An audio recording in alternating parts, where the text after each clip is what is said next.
Hello everyone and welcome to another Atomic Mass Transmissions Live. I was trying to get my reference up for today's painting, but Anna was too quick. Thanks for joining me today. Hope that you're excited to be here as always. We're going to be painting up Gwenom from the upcoming Gwenom and Scarlet Spider character pack coming to Marvel Crisis Protocol in a month or two. I'm not sure exactly when they come out, and they don't tell me any of this stuff. But we're going to have some fun. We're going to do some purple blacks today and just kind of like knock out this character and try to make her look all scary and symbiote-y and alien-like. So with that, let's just dive right in and get started. So I'm going to approach the black a little different today because we normally do a lot of our black, especially our symbiotes and stuff, using like blues or blue undertones. I want to do purple undertone today because you can do any undertone with your black that you want. But one of the things that I think is cool about purple is when you start doing purples or greens on your blacks, it starts to feel really alien and kind of spooky. So we're just going to do that. What I'm going to do here is I'm basically going to try today to do a lot of undertone painting, and then once we have the undertones really firmly established, you'll see I kind of started the process, so I just gave a really quick, like a really rough and ready glaze overall of purple to everything. But now what I'm going to do is I'm just going to kind of go in and I'm going to refine my shapes a little bit. So I'm going to start with a really nice dark purple into where I think, you know, the purple would be deepest. And of course, a lot of that's going to get covered up with black, but because my plan here is to use glazes of the black is going to be fairly transparent. So it's not going to be completely opaque. And that means that we're going to see a lot of this purple, ideally, coming through our transparent layer of black glaze. So we're going to kind of paint in reverse. The idea being that we're going to block out all of our shades and highlights really roughly, and then we're going to come in with that black glaze tone, and the goal being that by the time that we get there, all of the work we're doing now is going to make the black look really nice and highlighted, and like we kind of spent all our time doing everything on it, but it should work a little faster, and we can be a little less precise with our work as well, because that glaze will kind of tone and hide a lot of our, you know, our roughness, right? When you do traditional highlighting, you know, like your classic three-step base coat, shade, highlight, you do have to spend a little bit of extra time making sure that your blends and your highlights are smooth and they work together and they're even, and there's a lot of different ways to do that.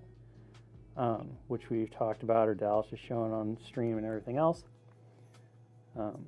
But you have to make sure the transitions look nice. When you do it this way, one of the benefits is that you don't have to, you can be a little rougher with your color blocking because that glaze is going to go over everything, it's going to mute everything out, and it's going to kind of like even out your tones. And so you can kind of sketch things out a bit quicker and a bit easier. And by doing so, you'll wind up with some nice tonal shifts and gradients, and it'll look real snazzy and nice. All right, now we're going to go into a bit of a brighter color. We're just going to start highlighting up. Stepping away from hole dry now. I haven't used hole dry in a while actually on stream. We've been so into these monument paints, it hasn't really come up. I also haven't painted a lot of black lately.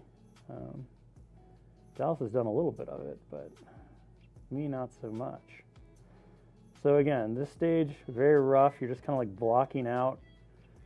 Kind of think of it a little bit like cell shading in that you're really just doing big blocks of color. So I want to make sure that, you know, anywhere I've got my really deep shadows, like the all-time famous Bob Ross says, be careful with your highlights. They can take over your whole world.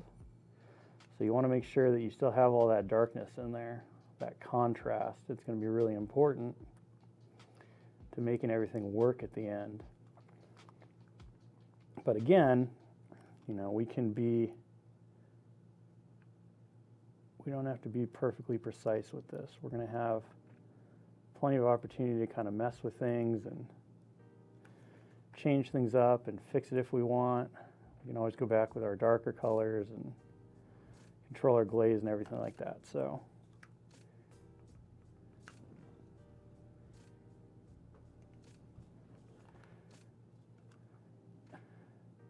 yeah, black can be a really tricky one to get to look really nice, because if you over highlight it, it stops looking black. So the trick of black is really self-control, right? Again, you want to make sure that you are leaving the areas, if you're painting in a traditional way, not necessarily the way we're doing it right now, right? But if you're doing that base coat shade highlight with black, you really want to leave black the majority of the miniature, and then only do very controlled highlights with your chromatic black. And if you can pull that off, and as you get better at it, you know, your eye will read even minimal highlights on black as giving it life and definition, but it'll still read as black, right? Because when we think of shiny or like latexy black, we think about those really bright zings of color and then not much else.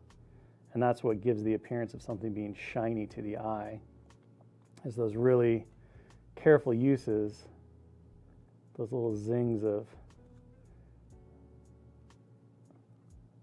highlight.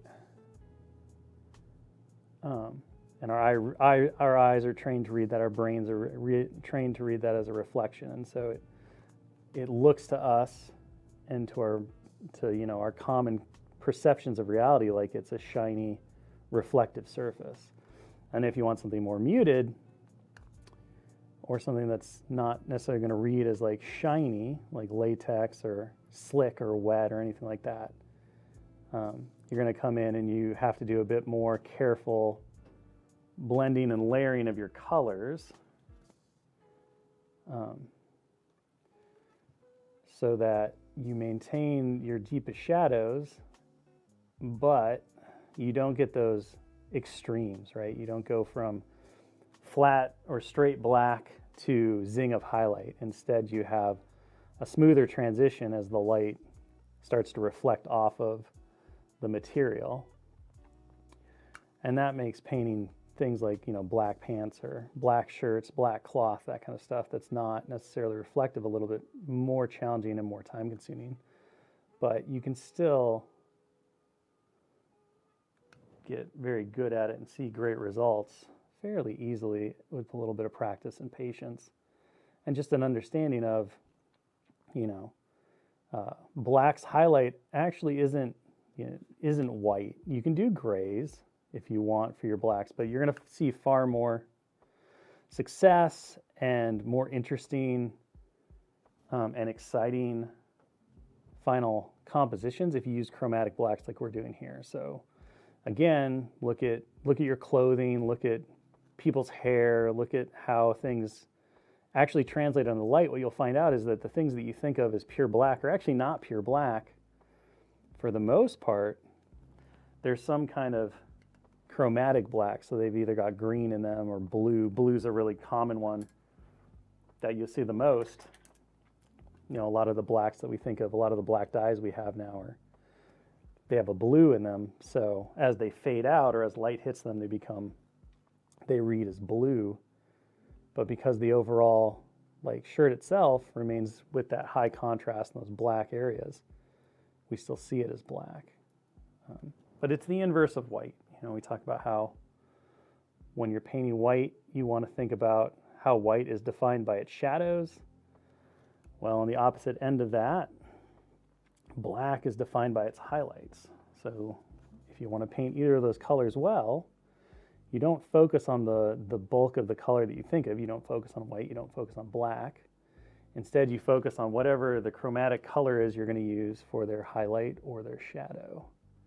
And you use very little, typically, of the actual color you're trying to paint.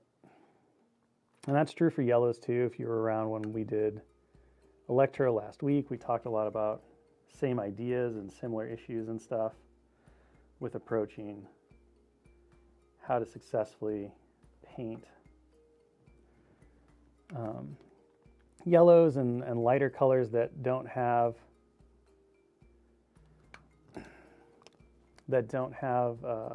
really great coverage because their pigments are really weak. And 9 times out of 10, the best way to get good results for that is to not paint that color, but instead to find colors that are close to it. Like, for example, with yellow, you paint a yellow ochre as your base, and you work up from there, or you can use a pink for your yellow, which a lot of people have really started doing. You know, prime it pink and then paint it yellow. And you're just using those really fancy artistic art theory rules and tricks to make your work easier and to see more success with stuff like that. But it all comes down to understanding a little bit of color theory, or watching somebody who does understand color theory. Well, that's what I do. I go and check out people who spent way more time and energy learning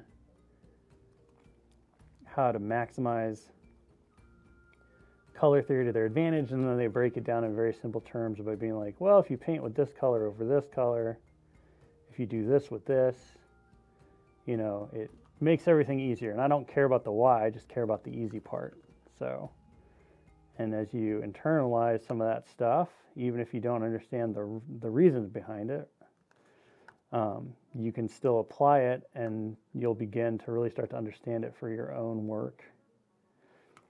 And it'll wind up getting used in more places than just the one instance that they showed you, right? So.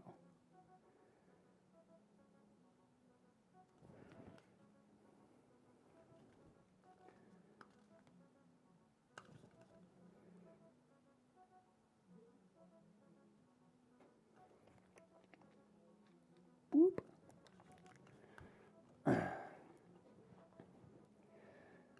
Gwenom in the game now. Any chance Mary Jane Carnage is in the works? You never know. Certainly, I think that there's the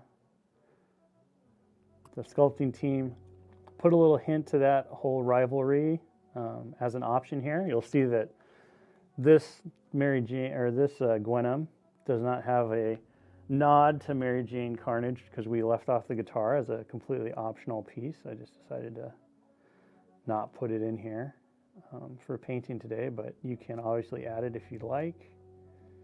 And I think it would be really fun to get to that version of Carnage. And it was a fun little surprise run that they did as well. That was pretty neat. So we always say we'd love to get to every character eventually, but everything in its own time. And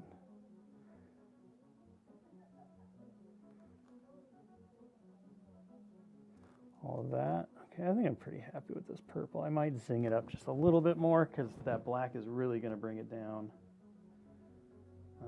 quite a bit. So I'm just going to really quickly add a bit of white here and make a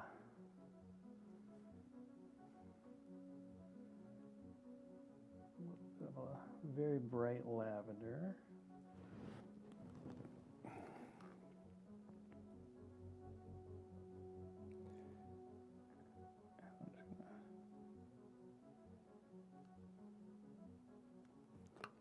Zing in a couple of really quick high spot highlights.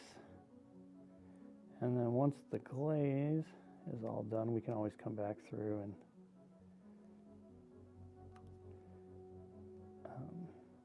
we can add these after too. We don't have to add them right now as well, but the more we do here, the more advantage we take of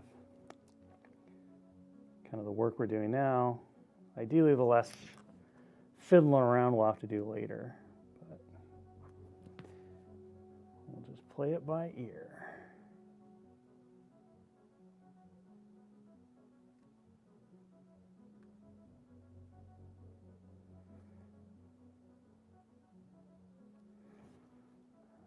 Come back in here, get around this eyeball.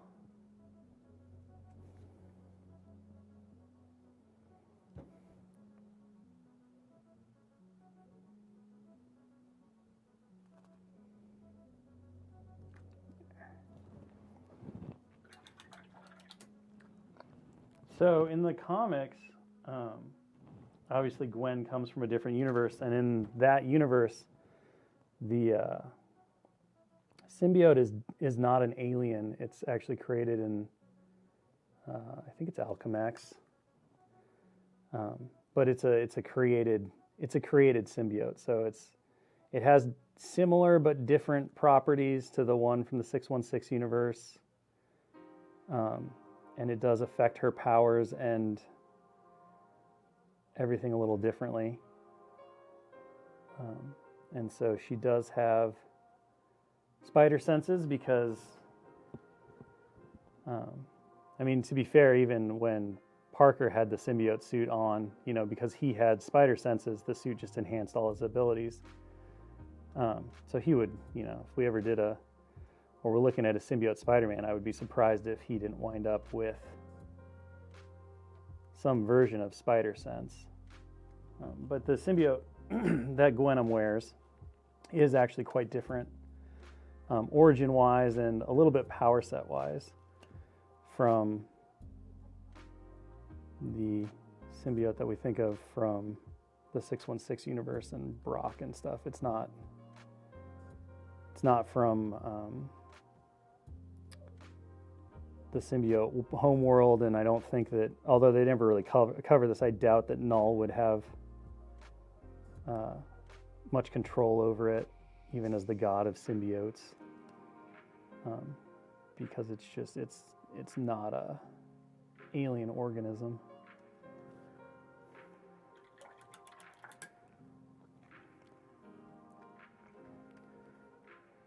Yeah, this is the first true spider person wearing their symbiote suit.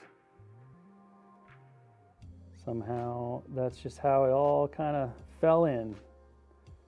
I think part of it's just a little bit with the Earth's Mightiest core set and everything, and having, Spectacular Spider-Man in there. It seemed a little space was needed before we get to another version of Peter Parker, probably. Although, if you ask me, there's no way you can have too many Peter Parkers, but...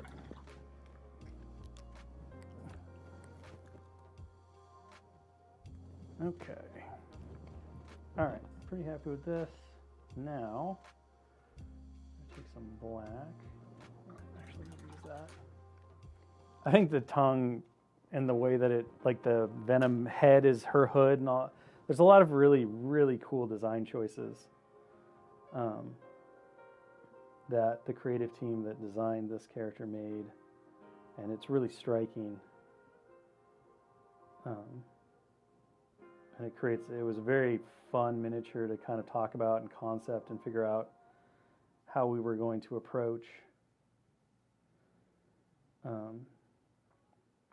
overall through the different challenges. How are you going to do the tongue, some of the other considerations that we had to make for it, and just making sure that overall that seems pretty good. How all these elements would come together and get going. So, oh my gosh, exponential Peter Parker's he is a nerd.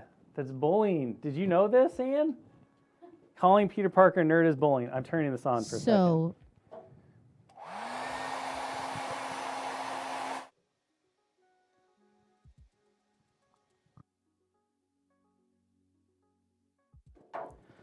Just want to make sure that Stop bullying Peter. Stop bullying Peter.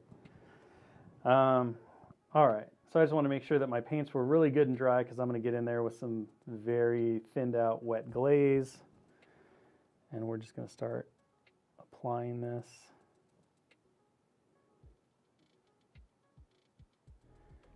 And this is a process that, you don't want to rush. So likely after the first even after the first couple of coats, you might not see a huge difference. But the goal here is really thin, smooth layers.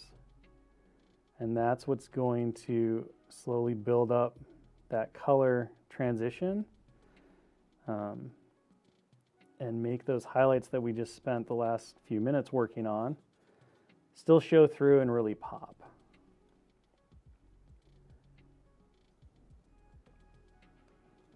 And this is a point where you can get impatient and you can rush it. And if you rush it, you won't get as good of results. So you just kind of have to trust the process here.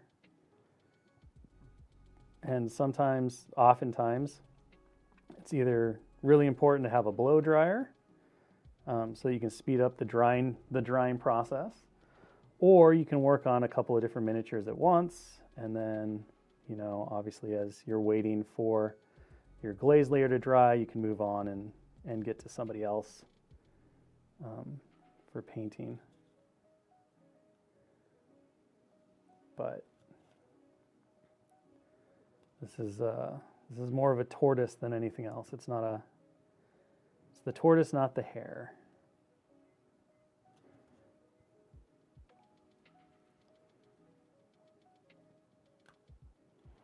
And we kind of covered the ballet slippers, which was my mistake, but we'll just go back in and those will be pretty easy to knock out.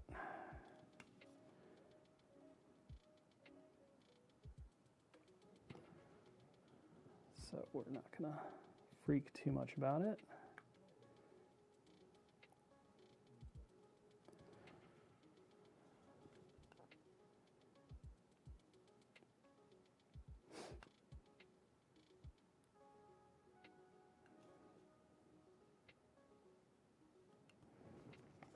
Okay, so you can already see how that glaze, even with layer 1, because black is obviously a very strong color, is starting to really bring down all of that purple we were working with.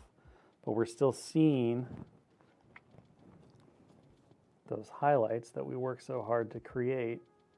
And if we want to, while the glaze is still there, we can actually use our second brush, our clean, slightly damp brush, and we can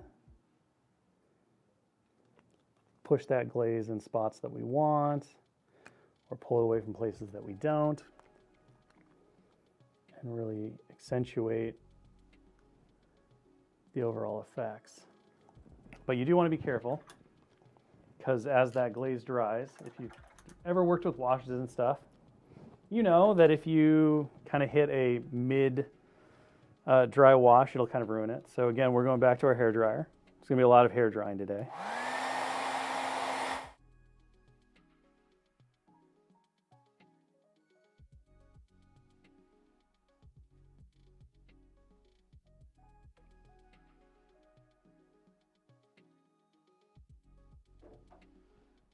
And we're just going to come back in and do it all again.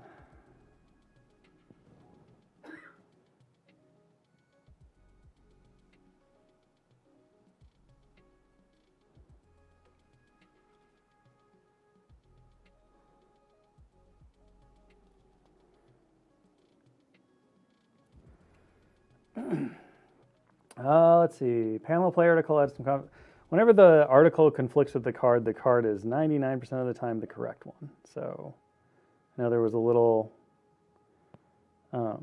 disagreement between what the article had written and what the card said, but those articles get written typically before or during the final proofing pass on the stat cards and everything. So from time to time, we'll change or adjust wording on something, or they might get an older version of something, and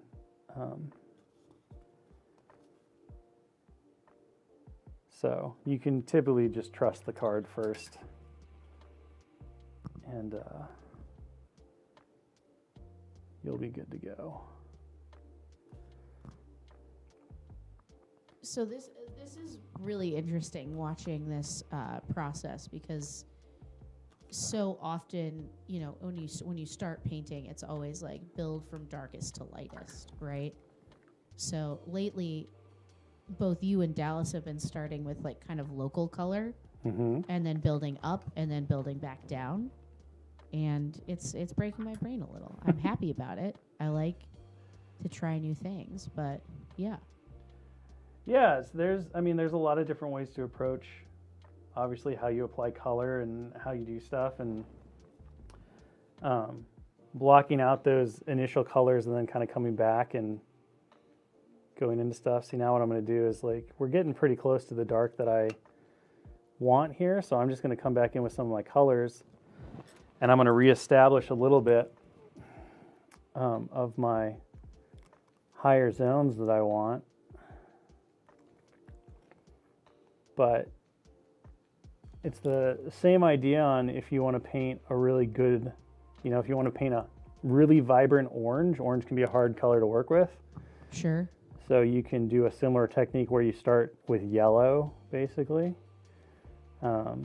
as your base, and then you just do really thin glazes of red, especially like a red ink, and that allows you to use those transparencies and the undertoning to really create some very vivid and cool effects and overall color palettes. But yeah, you're not limited. There's a lot of ways to. What are some? I feel like maybe you already said this. I'm not sure, but what are some other bases for black? Like obviously there's gray, there's blue. So you can use any base for black, honestly. Yeah. Like the most common one you'll see is blue, obviously. Most of the blues most of the blacks that we paint on stream are blue blacks. It's kind of the one that you de facto go to when you say, well, I don't want a gray black. I want a richer black. So blue is a big one. And that includes the different kind of shades of blue. So you can do blue, you can do turquoise. Turquoise is used a lot as a black highlight, and it works really well. Greens actually work very, very well for blacks, as if you want a kind of a sicker looking black or a sickly black, or potentially more of a military fatigue kind of black. The green can bring a bit of a desaturation to the colors that works pretty nice. So the sky's the limit. Purples and greens oftentimes will get you a more alien or like sickly looking black. Blues will get you a really rich and vibrant black, especially if you want something that looks kind of shiny. Or slick, latexy, wet, that kind of stuff. Like blues are typically the way you want to go. But yeah, I mean, you can do red blacks. Sky's the limit, really, when it comes to chromatic black. And that's part of what makes it so enjoyable and fun to paint, is that you can get so many different effects. And one of the things that can be really enjoyable is if you have a mini that is 90% all different kind of black. Maybe they've got black leather boots and they've got black pants and they've got a black shirt, like a Punisher or something, who just rocks a whole lot of 90s punk rock black clothing. You can actually, with using a couple of different chromatic black approaches, create something that's very visually vibrant and distinct, even though everything reads as black. And a lot of the, like the pieces you'll see in the Worthy or higher level painting competitions, or even just art in general, they use all of these different tricks and techniques.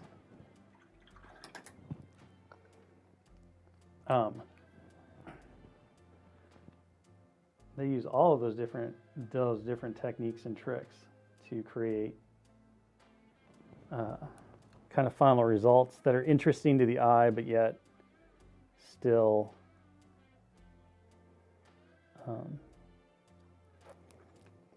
read as black overall, right? As black as the primary tone. Somebody's asking about, did we consider doing the 1-5-1 split for Electro? We really didn't. We did that for Carnage early on in the game, and Carnage is one of the, he was one of the, I think he was in that initial, kind of that first initial batch of Crisis Protocol characters that we worked on. And well, it does set him apart and makes him pretty unique. The 1-5-1 is a pretty tricky. It's a tricky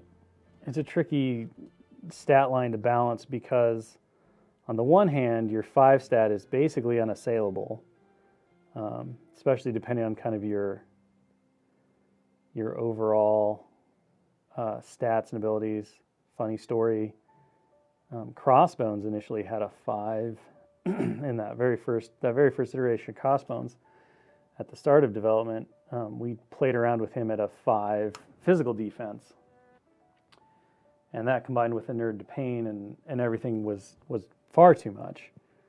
But even with Carnage, it was one of those things where it was very interesting, and we thought it was thematically fit really well for kind of who Carnage was, and it was different and exciting at the time. But it's a razor's edge to balance because, your 1 stat you're gonna get pwned really hard. Your 5 stat, it's kind of like, why bother? And then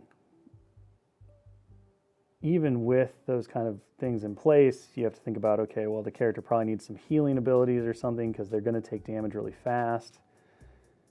How is that going to affect them and all of this stuff? And it's what we've really kind of come to is that it's not really worth the intense effort and the challenges it presents unless there's a very good reason to do it. And since Carnage, we haven't had too much, I guess, internal reason as far as we've been concerned to go back to that stat line. It comes up every once in a while. Every so often we start a character in playtest that we think would be a good candidate for such a skewed kind of defense line, and then inevitably we kind of slowly move away from it through testing and feedback, and we find other ways, I guess, at this point. We have a lot of tricks in our tool belt now with all these years of being able to work on the game and learn the game system and see how players have adapted and stepped into everything, that we don't usually find the need to do it anymore, I guess, is kind of the place that we're in now. It's okay, but it's not really worth it too much. If I was to do arch nemesis to a current character in the game, who would I pick? Oof.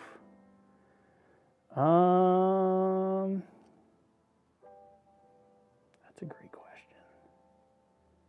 If I could add arch nemesis to somebody in the game, who would I pick?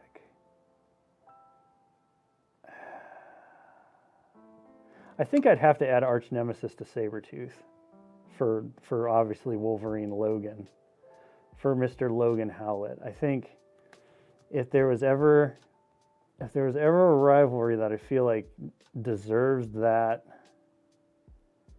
that rule, it's those two. And Sabretooth, he's a vindictive jerk.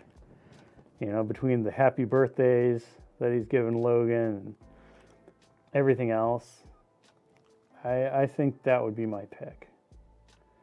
I think Sabretooth definitely meets the level of what I think a arch nemesis in Crisis Protocol desires.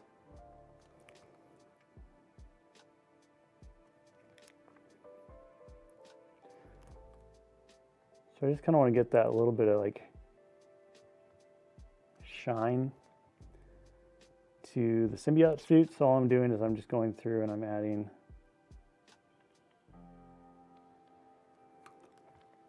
a little bit of white highlight in ways that I think make sense. And then if we go too far like we did here, we can just kind of blend those back out. Just get a little bit of that symbiote sheen in there.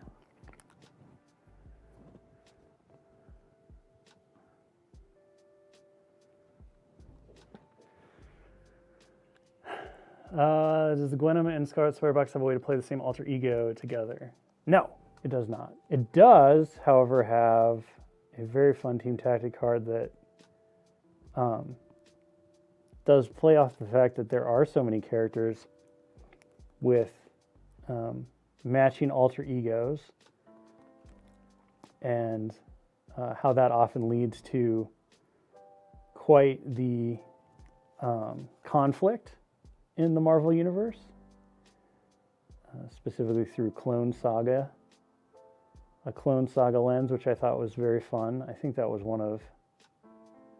might have been a Josh and Kevin idea for a card. I can't quite remember, but it's very fun and very, very indicative of Spider-Man's long tenure and the couple of the many clone storylines, but the 2 Clone Saga storylines that he's kind of lived through.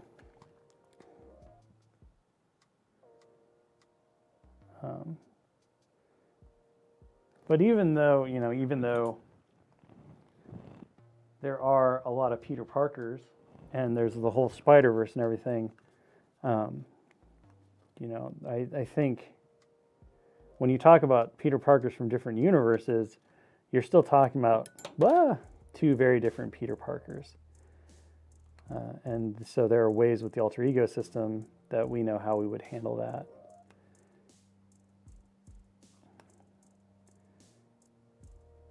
But each of the clones, we know now with the benefit of storytelling and hindsight, who was the real Peter Parker and who was the clone. Okay. I'm pretty happy with that. So let's go on and do, let's do the tongue. Let's do the fun part. Okay. So we're just going to grab a bit of our red, grab a bit of our magenta, maybe a tiny bit of this purple. Create a good tongue color. It's pretty good. And we're gonna slap it on here. And the only thing that I gotta check, I think that are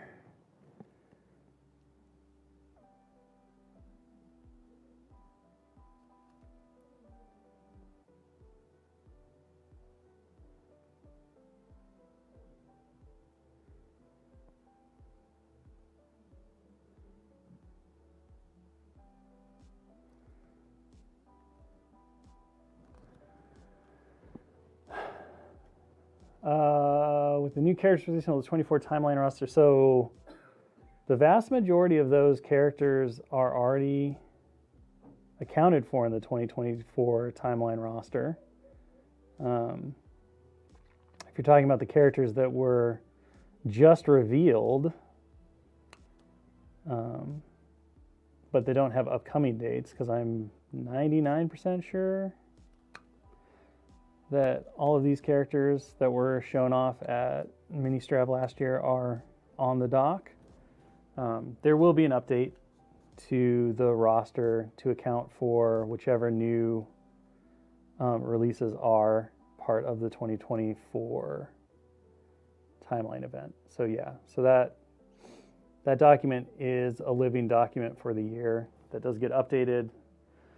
For you, the people, or for you, the players, obviously from an internal standpoint, all the characters that wind up on that doc for the year, we started the whole testing process with and have known they're going to be there the whole time. So they're assured to not break the balance or anything when it comes to the overall competitive viability and faction allocation for the event. You know, no surprises. No dark horse is going to come out that we didn't account for or choose to be on the list and take into account with how it affects other things on the list. But obviously we like to have moments of big surprises, and just throwing some buddy's name like Apocalypse on a 2024 timeline doc would be a pretty boring way to get to celebrate the arrival of some exciting characters. So there are a couple of different, I think there's only one major update that'll happen towards the middle of the year as we get closer to those quarter 3 and quarter 4 releases.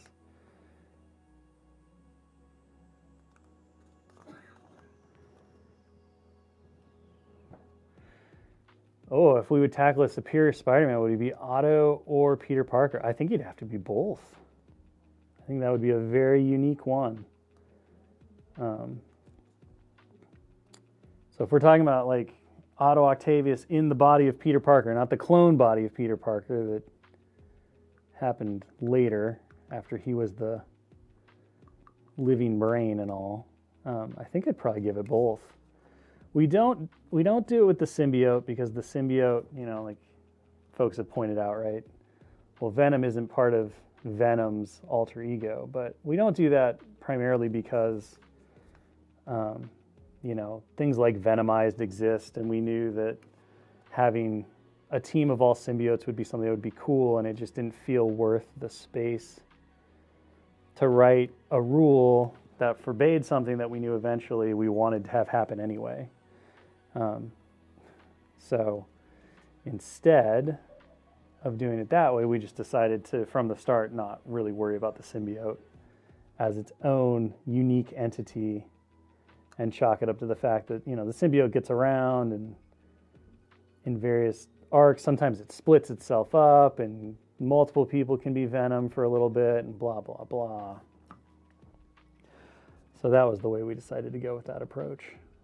But for a superior Spider-Man, I feel like it's got to be both. It's both people, you know? You're not going to have a Peter Parker running around while Otto's in his body, and you can't have an Otto Octavius when his brain is in Parker's, you know? His entire conscious being is in Parker, so that's kind of my stance on that one.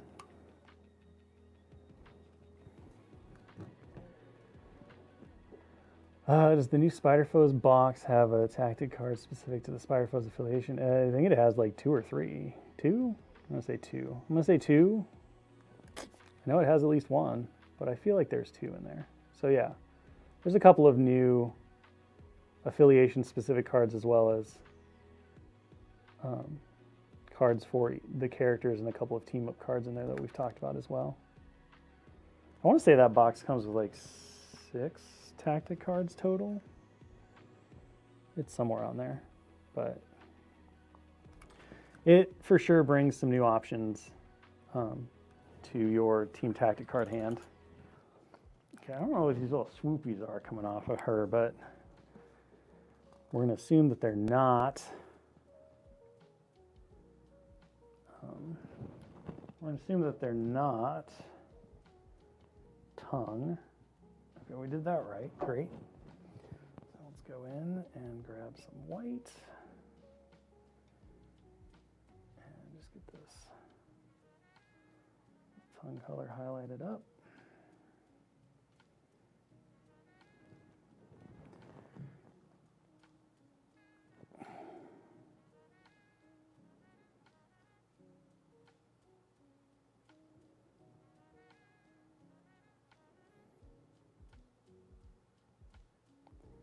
And again, I'm just going to block in my colors kind of roughly.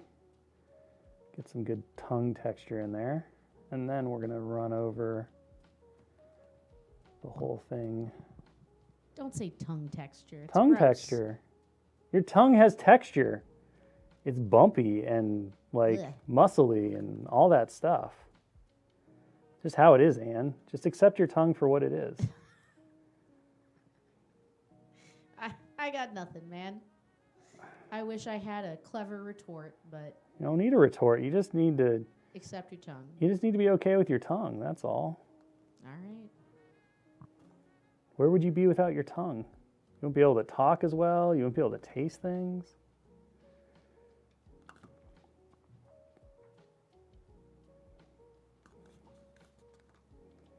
I don't know. There's just no need for the tongue hate, Anne. There's no need for the tongue hate. I'm a big fan of the red shoes. Yeah, the little ballet slippers. Yeah, That's a Gwen Stacy staple right there. You know, it's really cool. they're blue. They're like that turquoisey blue when she's in her normal suit, but she gets that Venom symbiote, and all of a sudden they're not blue, which is weird. I don't know why they change colors all of a sudden, but they do. At least on the reference I'm using. Maybe they stay the same in other versions of it, but I don't know. Do you know the ballet fantasy called the Red Shoes? I do not. I'm pretty versed in Marvel comic lore, but I can't say is that I know a ton about ballet. So the Red Shoes is a ballet, but also like a folk tale. I don't remember the country of origin.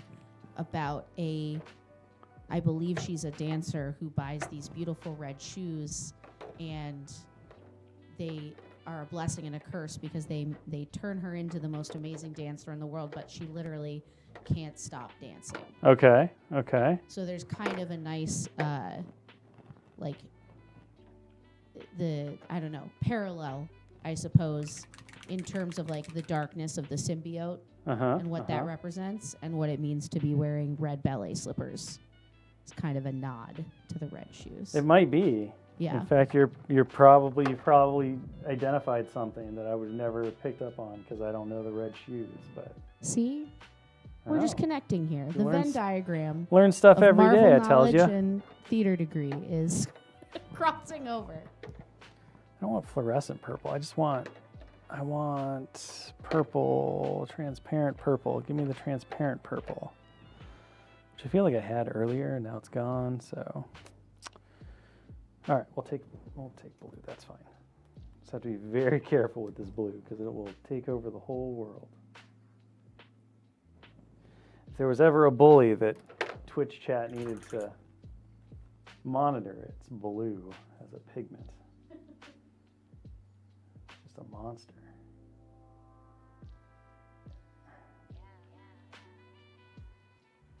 There we go. Okay, let's go. Titch more blue, maybe.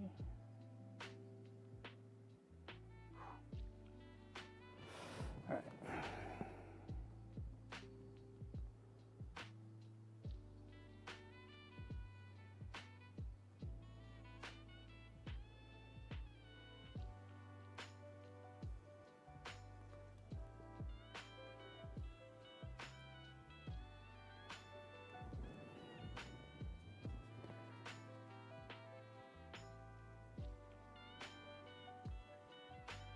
So again, same principle as before, just using a nice thin transparent layer to kind of to pull everything together and make our really rough tongue texture.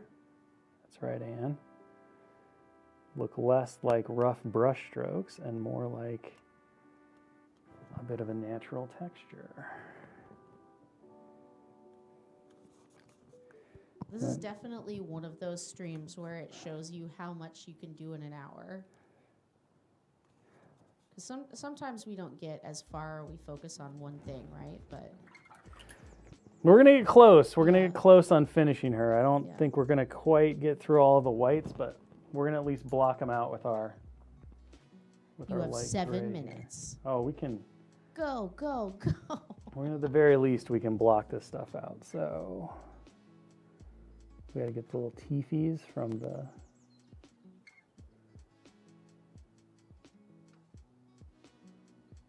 the hood, which is a weird way to put it, but it's true. Little teethies here. She's got so many teethies. And then, oddly enough, the tongue has teeth on it, which is gross. See, that's the part that you'd be grossed out by. The fact that her tongue has teeth. That's weird.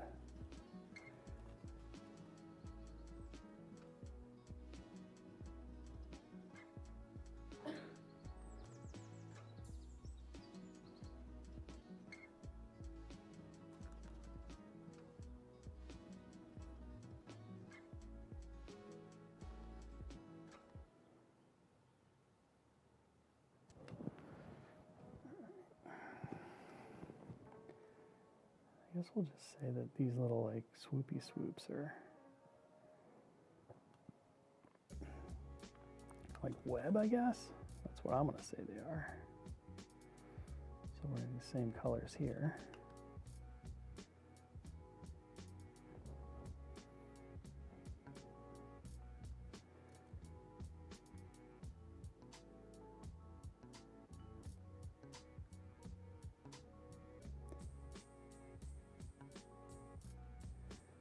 That.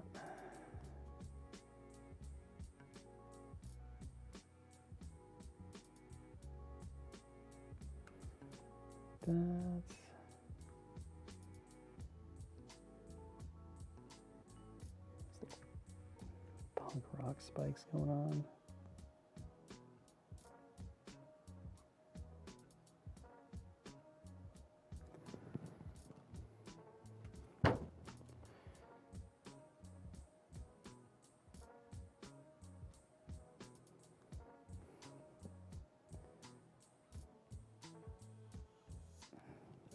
Ooh. There we go.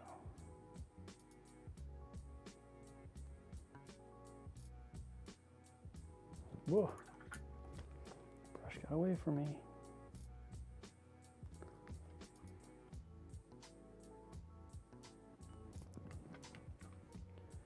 All right, now we just gotta do a little venom symbol.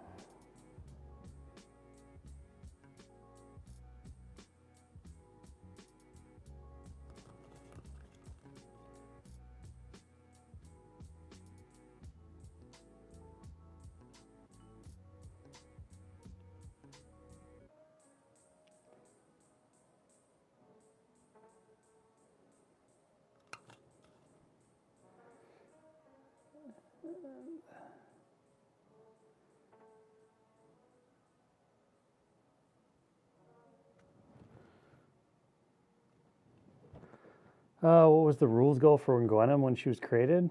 I mean, the overall design goal was to create, a character that obviously felt like Gwenom from the comics, and for the most part, that meant creating a character that felt like a rules blend of Venom and Spider and Ghost Spider. Almost said Spider-Gwen, but that's not her name. Ghost Spider. So, when I knocked out the original kind of design brief for her, where the rules started, I mostly just looked at, her Spider or Ghost Spider's card, and I looked at Venom's card, and I said, okay, what do we want to pull together here, and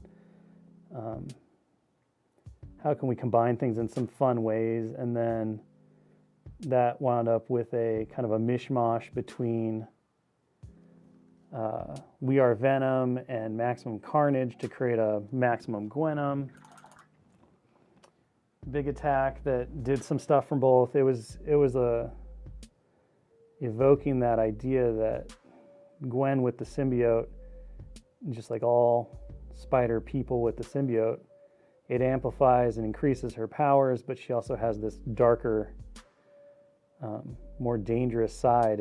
It amplifies her negative emotions as well and makes her more aggressive. And all of that stuff. And so we knew going in, she was definitely going to be a 4 threat because we wanted her to feel more powerful, more offensive, keeping a little bit of that spider responsibility where she's protecting her friends, but now she does so in a way that is through beating other people up, the pick on someone your own size idea plays with the aggression, the anger of Venom and the symbiote, but also feels very Gwen-like where she's trying to do her best to protect her teammates and save people, but now she's doing it in maybe a less nice way. But it was similar because her and Scarlet Spider were created around the same time. It was a fun little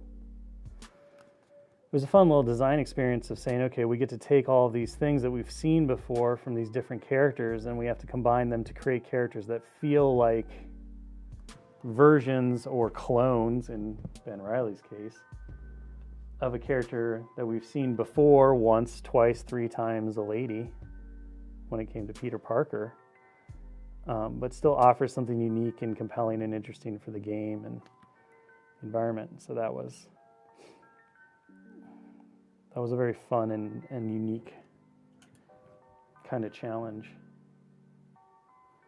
I'm just going to go in. I want to do a little...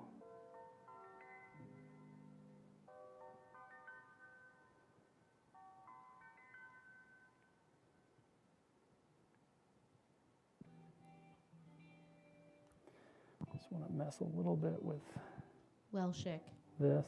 No, you we've can't. reached the time. You can't well me. I'm going to be done here in 2 seconds. I can accept that. Yeah, you can, because I said so. You can and you will. I know. We got things to do today, but we also have a Gwenom to kind of finish.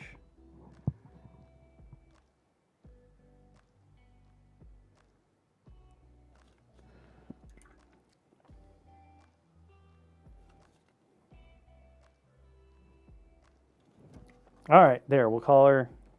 Oh wait, we got to do the eyes. Ian, how could you let me forget to do the eyes?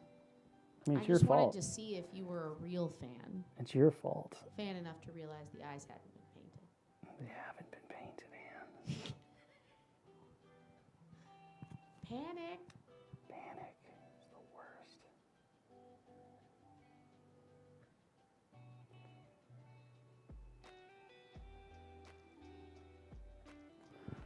It would have been the greatest scandal to ever have scandaled in the history of scandals.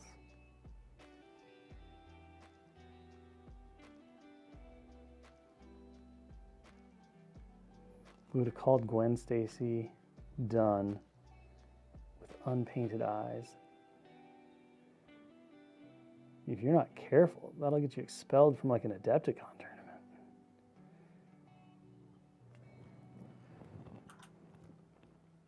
Boop, boop.